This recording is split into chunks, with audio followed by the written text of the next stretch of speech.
Tengan todos ustedes, queridos amigos y amigas, hoy martes 28, último día de febrero. Pues bienvenidos a este canal de YouTube Nelter de la Cruz. No se les olvide dar un me gusta, su like. Denle aquí a la campanita, píquenle, púchenle.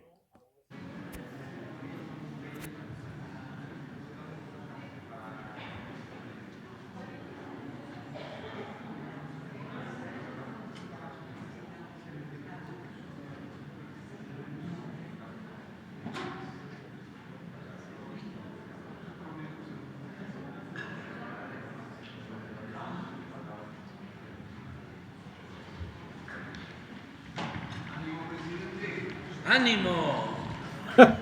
Y muy buenos días. Good morning. Bueno, martes, y vamos a informar sobre el pulso de la salud. Es lo único que tenemos, aunque les adelanto, traemos un rezago de compañeras, compañeros que no han podido, no les ha alcanzado preguntar, y sí vamos a desahogar todos los pendientes que tenemos. Son 6, o sea que 6 que se nos han quedado, y además que sepa la gente que nos ve que los que están en las primeras filas, por eso les damos cierta preferencia, salen sorteados. ¿Cómo? Las tres filas. Las 3 primeras filas. Ah, bueno. Entonces, por eso ¿sí? Es la suerte que también cuenta. Entonces, vamos con el doctor. Muchas gracias, señor presidente. Muy buenos días a todas y todos ustedes. Los saludo con el afecto de siempre. Hoy informamos a la población mexicana cuál es el estado que guarda la pandemia COVID-19 en la 7ª semana en que se mantiene en una meseta, y que desde luego es importante y se explicará. Esto lo comunicará el subsecretario López-Gatell, pero también en respuesta a Judith Sánchez hablará sobre el estado que guarda la vacunación. Sí. Y el maestro Zoé Robledo continuará informando cómo van los avances del IMSS Bienestar 2023 en el país para atender la población sin seguridad social. Y son 2 los temas que tratará en general. El primero, el plan de cobertura de plazas asociadas a la prestación de servicios médicos, especialistas, médicos generales, enfermeras que se requieren, y que desde luego se desglosa con 3 fuentes para esta obtención. El programa de rotación de médicos residentes que entran y salen en este mes, en estos días, desde luego que ya están prácticamente tomando el cargo, el reclutamiento o draft de médicos especialistas y la contratación internacional de los médicos también especialistas. Y en segundo tema nos expondrá los avances generales en 10 estados, rápidamente, casi me lo sé de memoria: Nayarit, Tlaxcala, Colima, Sonora, Sinaloa, Baja California Sur, Campeche, Guerrero, Veracruz, Michoacán y Morelos. Es cuanto.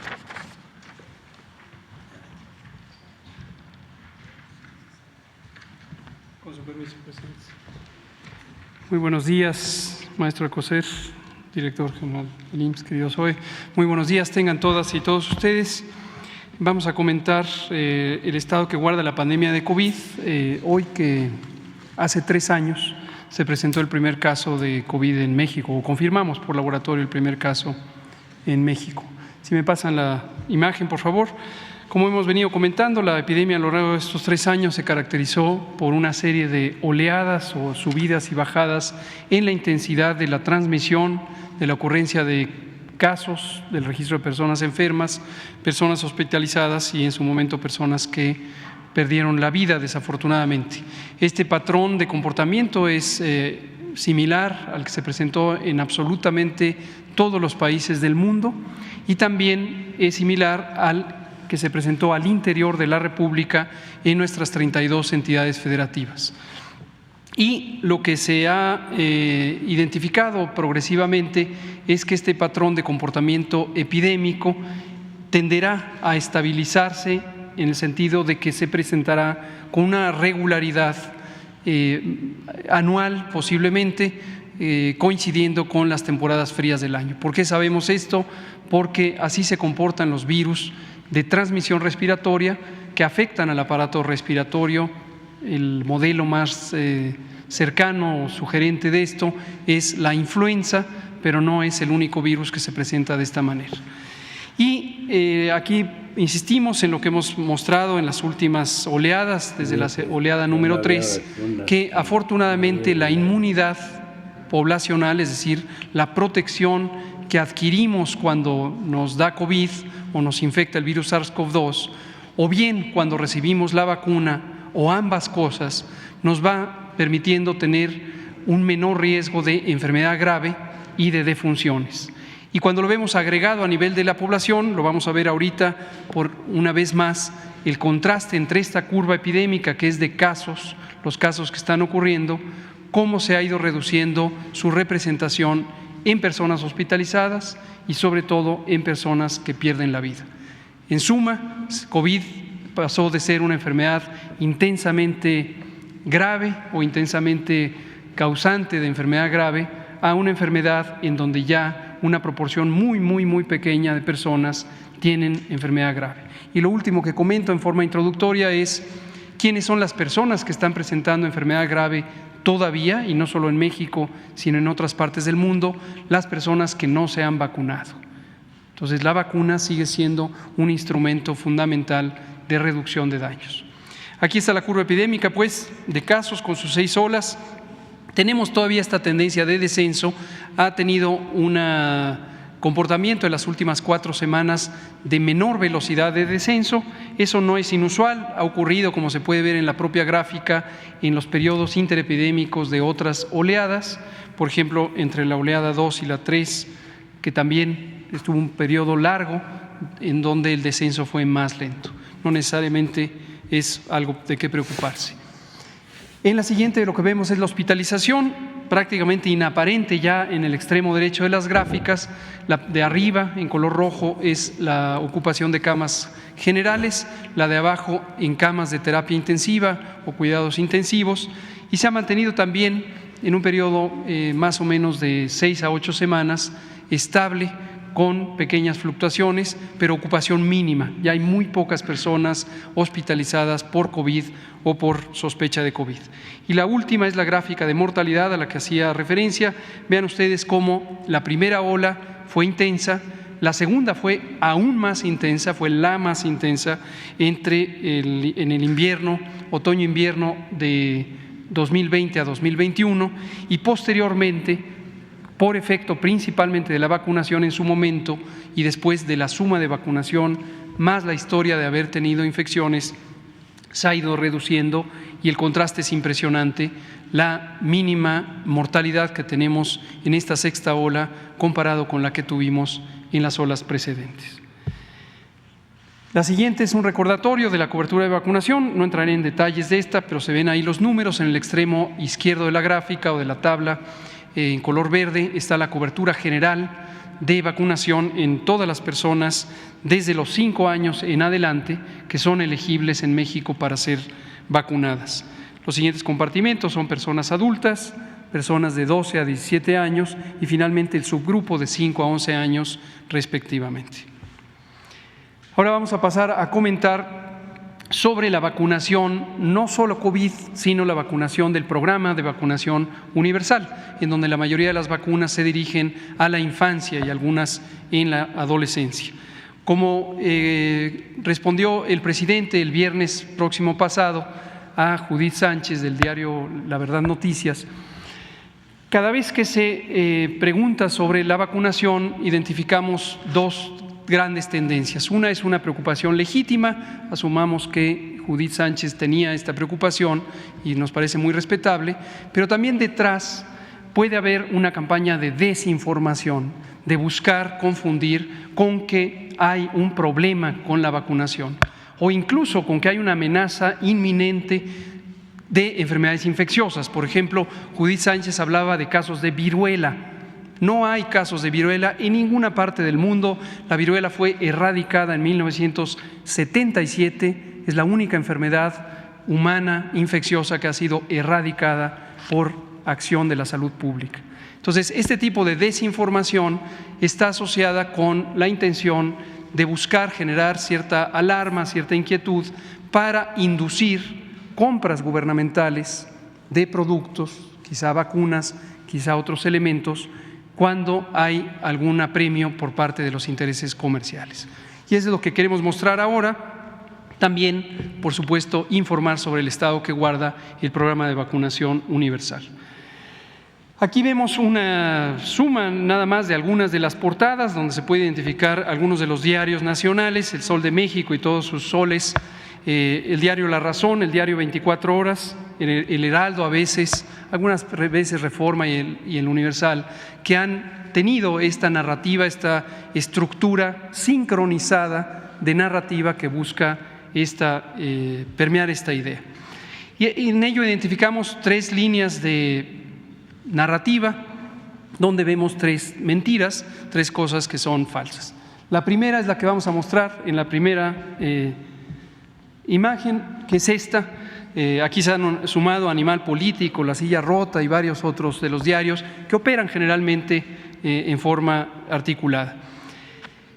La primera mentira es esta, que hay una reducción del presupuesto. Lo decía también Judith Sánchez, se redujo el presupuesto más del 50%, el presupuesto de vacunación o de los programas de vacunación.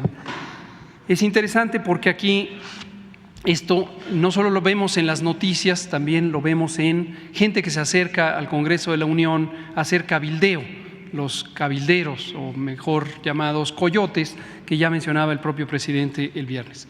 Vean ustedes la tabla de la derecha, muestra exactamente cuál es la realidad respecto a esta noticia de que se redujo el presupuesto, 54%.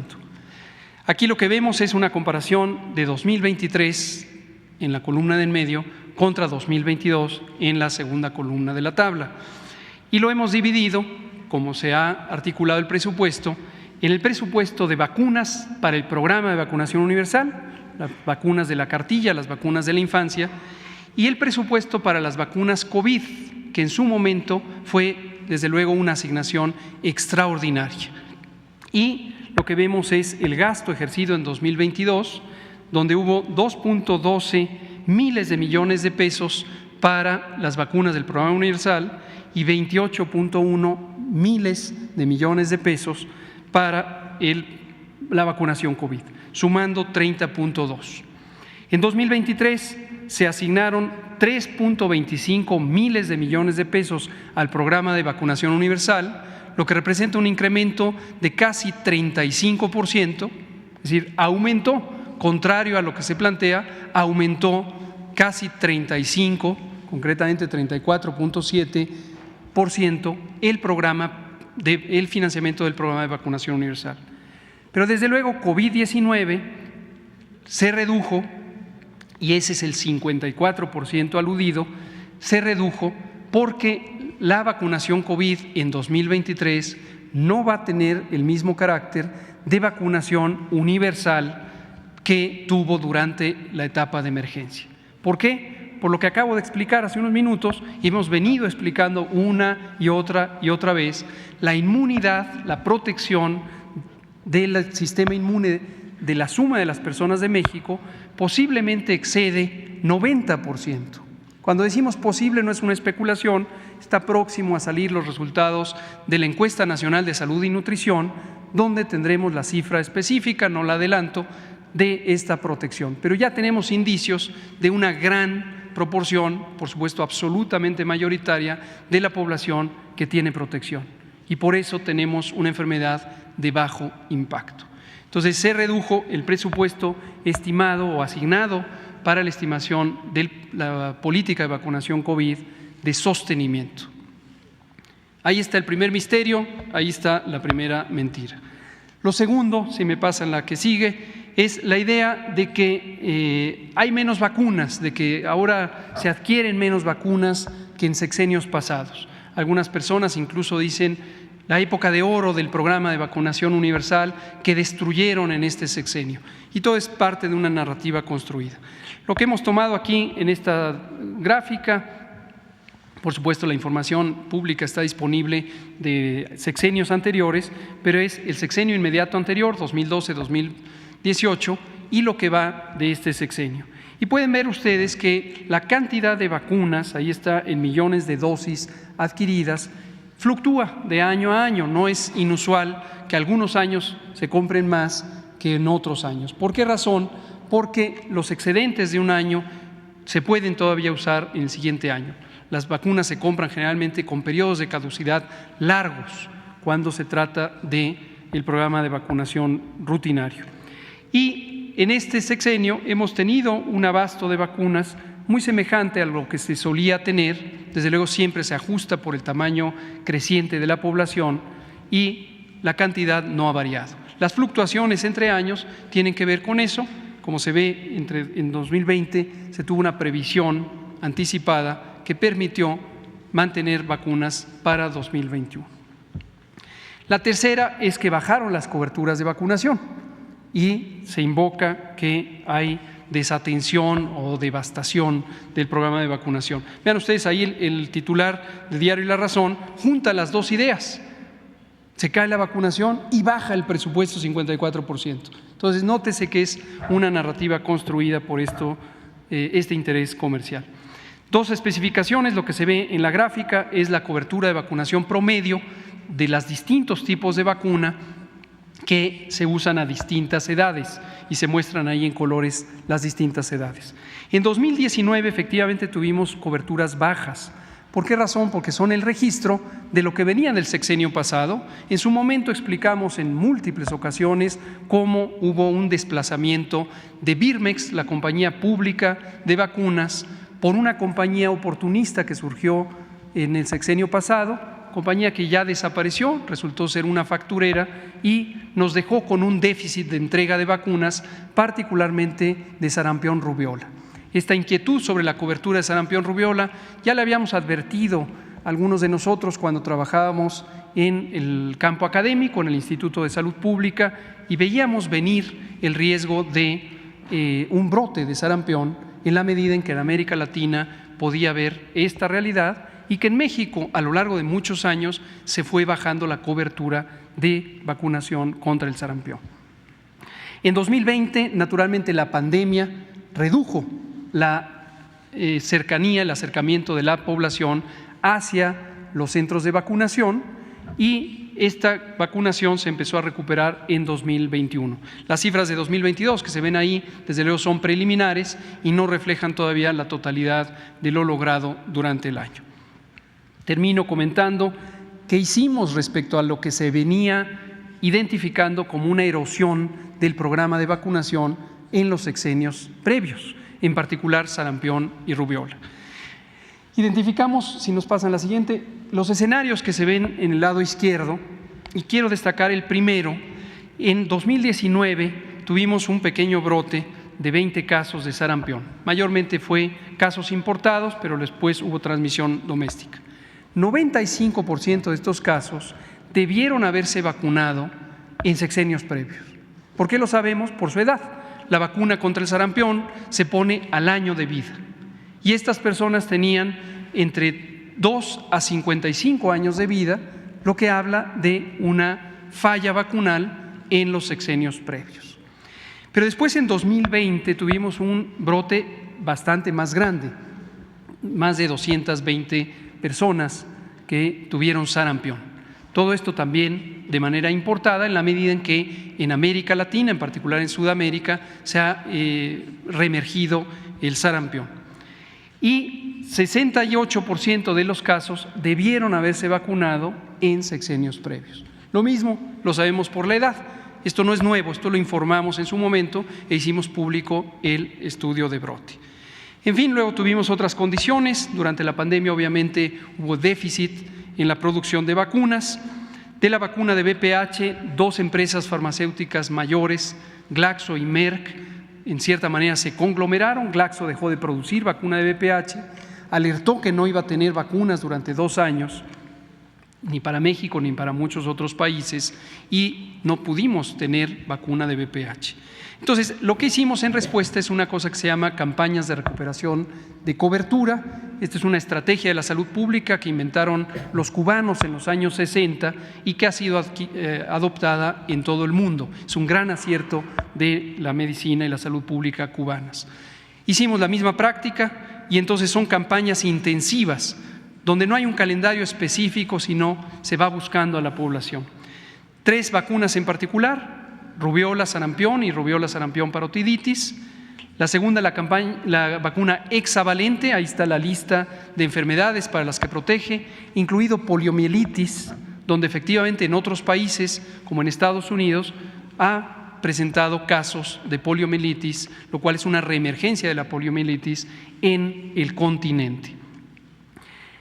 Y VPH. Los resultados en la siguiente imagen: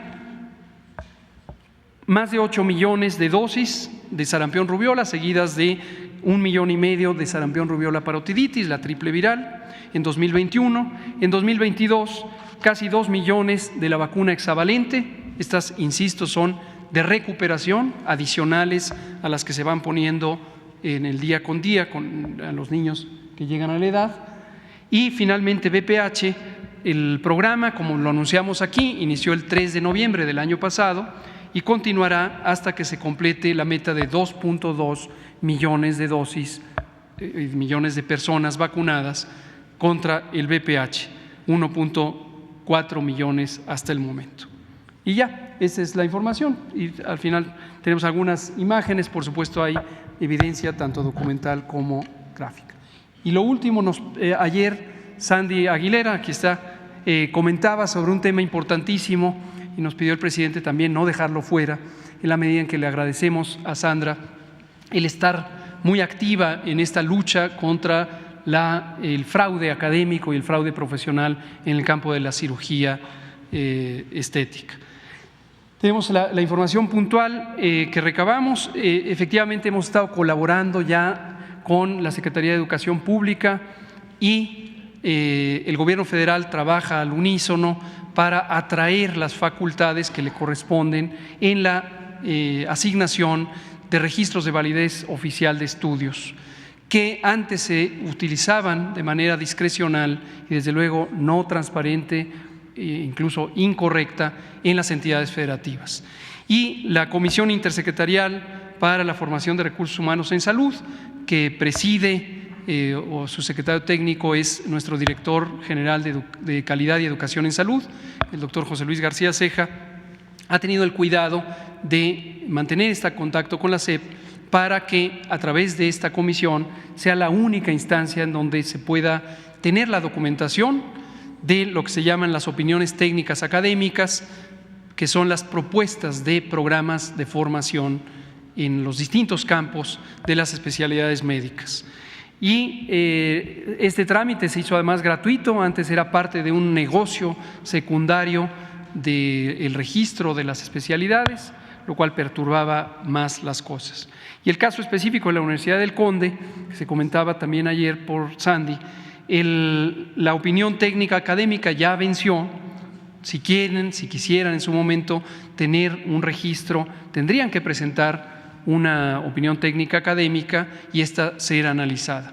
Por supuesto está el ominoso antecedente de que en su momento a nivel local se les otorgó el REBOE a 2 maestrías en cirugía estética y una en la especialidad, si es que se le puede llamar así, de medicina estética y longevidad. Hoy estas 2 o 3 programas de estudio carecen de validez oficial y desde luego por los antecedentes deberían considerarse como no viables, no aptos por eso. Muchas gracias, Sandra. Gracias a todos. Con permiso. Muchas gracias. Con su permiso, señor presidente. Buenos días, doctor Alcocer, doctor López-Gatell, y buenos días a todas y a todos. Para informar sobre el avance del programa del IMSS Bienestar, la institución de la Cuarta Transformación para la atención médica de personas que no cuentan con seguridad social. El día de hoy tenemos información muy importante sobre uno de los temas más complejos, de estas herencias del modelo neoliberal en la atención médica, que tiene que ver con los médicos y médicas especialistas. Al final de cuentas, el plan avanza en términos de las acciones de infraestructura, de adquisición de equipo, de incremento en el abasto de medicamentos, pero la formación de médicos especialistas, que lleva un tiempo, se convierte en una suerte de rompecabezas, una especie de caleidoscopio que se tiene que integrar entre varias estrategias. Por eso el día de hoy presentamos 3 de ellas y sus avances. Si me permiten, si pudiera hacerlo de este lado. Es la otra que les mandé después.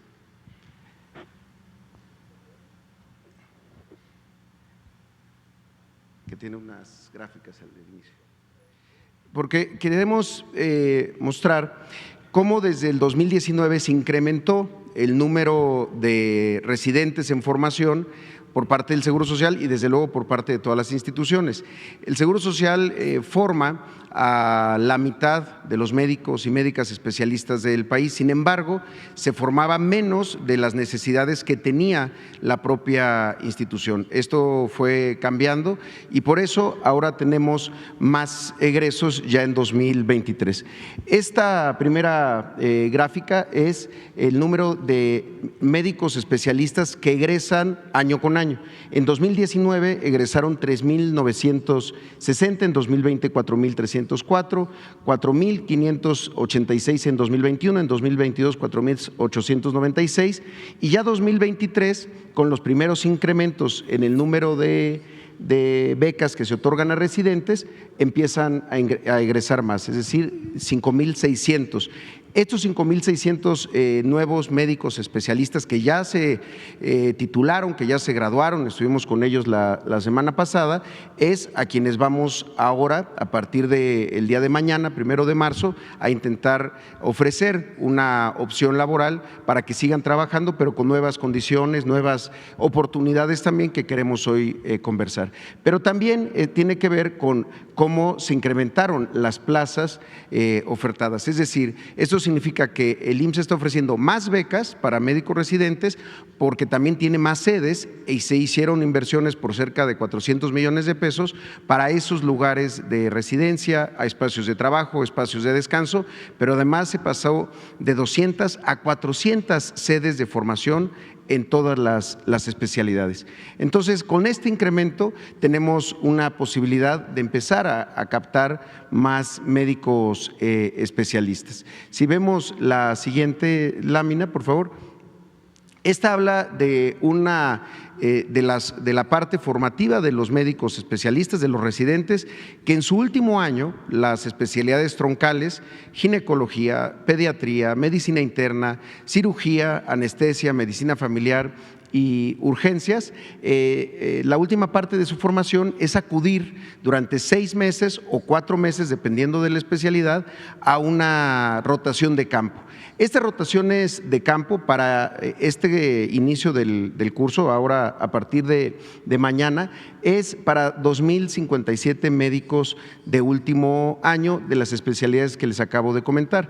Antes rotaban o ya sea en instalaciones y unidades propias del Seguro Social y los 80 hospitales del IMSS Bienestar. Ahora serán 232 hospitales de los hospitales que antes eran de las Secretarías de Salud de los gobiernos de los estados y que ahora han sido transferidos al IMSS Bienestar. Entonces, muchos de estos hospitales nunca habían tenido residentes, nunca habían tenido residentes en rotación de campo de último año, ahora lo van a poder tener y esto lo empezamos a hacer desde el año pasado en Nayarit, en hospitales sobre todo muy remotos. Todos estos 232 hospitales son en zonas apartadas, áreas rurales, donde hay atención también primordial de población indígena.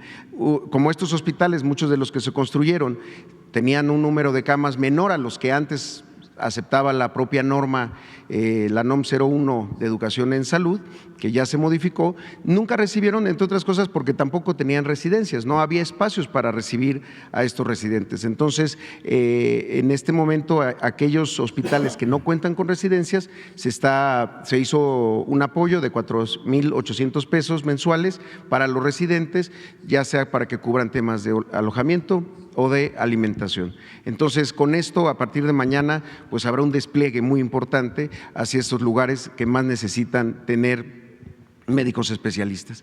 La siguiente tiene que ver con los egresados, los 5,600 que acaban de egresar y que, como año con año ocurre desde 1987, el IMSS realiza esta suerte de feria del empleo, un reclutamiento o draft, también como se le conoce, para captar a estos médicos. Sin embargo, ahora se están empatando también las vacancias que se tiene en el IMSS Bienestar, en los estados que ya han pasado a la federalización, con el objetivo que puedan optar por una o incluso una plaza también del IMSS Bienestar, es decir, un turno en el IMSS y otro turno en el IMSS Bienestar en los hospitales en donde hay una coincidencia en la presencia de ambas instituciones. Pero también para poderles ofertar, si no hay interés en tomar una vacante del régimen ordinario del Seguro Social, poder ofertarles las de salud.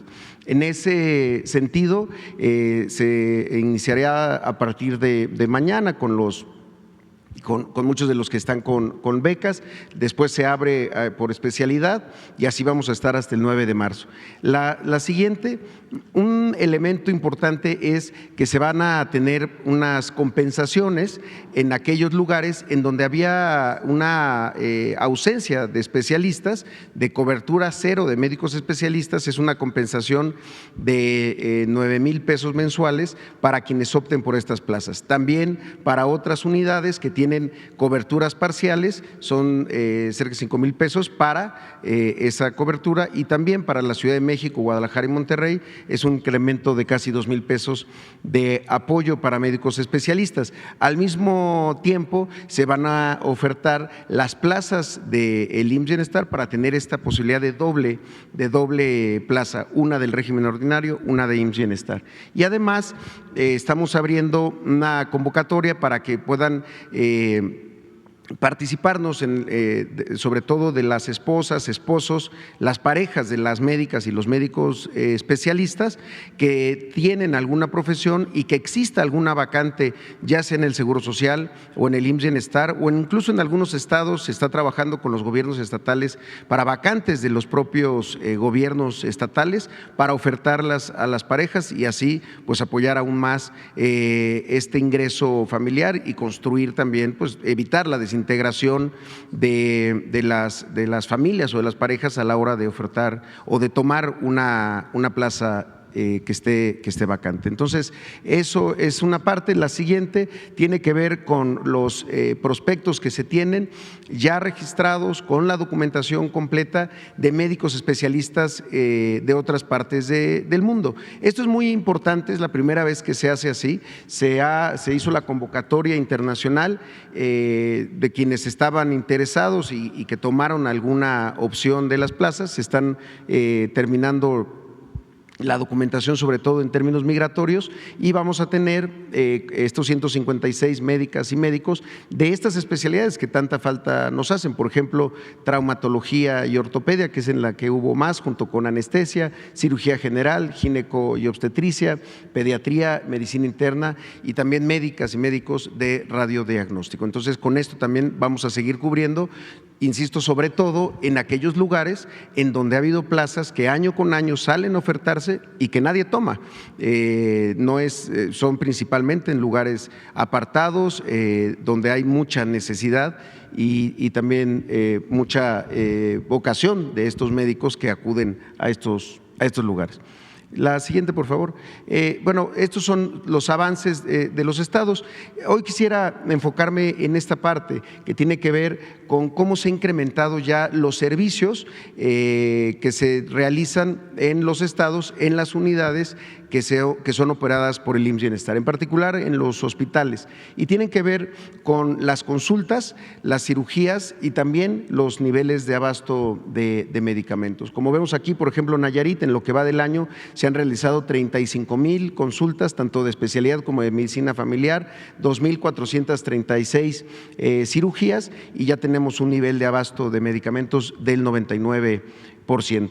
En la siguiente tenemos Tlaxcala, lo mismo, tenemos un muy buen nivel ya de servicios con 21,423 consultas, 14,000 de especialidad, 7,000 de medicina familiar, 1,988 cirugías y 96% es lo que nos registra el nivel de surtimiento. En todos los casos hay incrementos en el número de servicios que se están ya realizando con todas las acciones que se han detallado aquí semana a semana. La siguiente es Colima, donde tenemos 21,000 consultas realizadas en lo que va del año, 17,000 consultas de especialidad, 3,981 de medicina familiar, 1,263 cirugías y 94% es lo que tenemos reportado de recetas surtidas. Ya no solamente el abasto de lo que hay en las farmacias o en los almacenes, sino cuántas recetas se surtieron de manera completa. La siguiente es Baja California Sur, con 13,921 consultas, 11,000 de especialidad, 2,176 de medicina familiar, 867 cirugías y tenemos un nivel de abasto del 99%. En Baja California Sur fue todo un reto por las distancias, pero se ha logrado trabajar muy bien, ampliando almacenes y también adquiriendo unidades para los traslados, sobre todo a las unidades más apartadas. En la siguiente vemos a Sonora, que tiene en lo que va del año 44,384 consultas, entre consultas de especialidad, que son la mayoría, 36,306, 8,000 de medicina familiar, 3,011 cirugías y un nivel de abasto de surtimiento de recetas del 98%. La siguiente es Sinaloa, con 45,000 consultas, 32,000 de especialidad, 12,000 de medicina familiar, 2,399 cirugías y un 96% de recetas surtidas. La siguiente es, estamos ahí, Campeche, que tenemos 10,459 consultas, 5,483 son de especialidad, 4,976 de medicina familiar. Como vemos, Campeche, que es de los estados más recientes que el resto, tenemos coberturas todavía del 52% de médicos especialistas. Esto tendrá que verse de manera muy distinta ahora que hagamos tanto la parte del reclutamiento que empieza mañana y que está enfocado en estados como Campeche, en donde tienen muy baja cobertura de médicos especialistas, y eso va a impactar de inmediato pues en el número de consultas o de cirugías que se hacen en esa entidad. La siguiente, lo mismo pasa en Guerrero, con 66% de cobertura de médicos especialistas, y aún así hemos logrado hacer 28,396 consultas, 11,000 de especialidad, 16,000 de medicina familiar y 1,618 cirugías. Con un 86% es el reporte de recetas surtidas en el estado de Guerrero.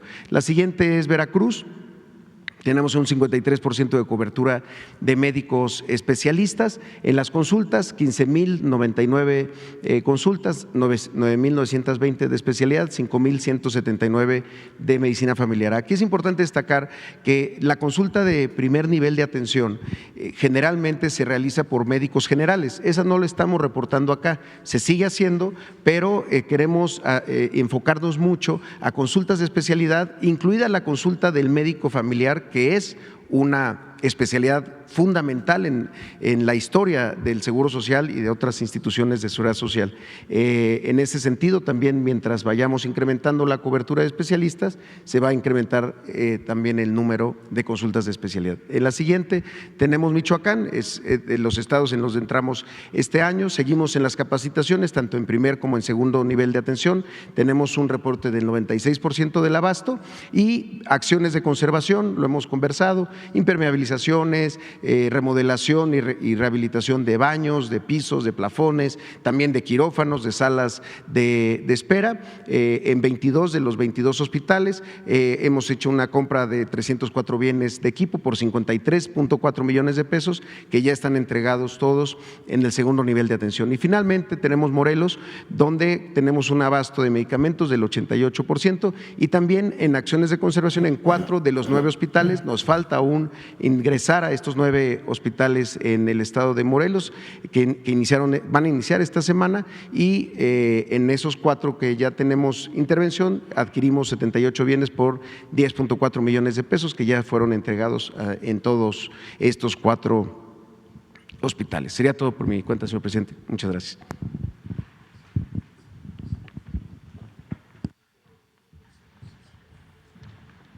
Bueno, es muy importante como síntesis, como resumen, recordar que este es nuestro plan de salud prioritario, el que podamos atender a la población que no cuenta con seguridad social, que son los más pobres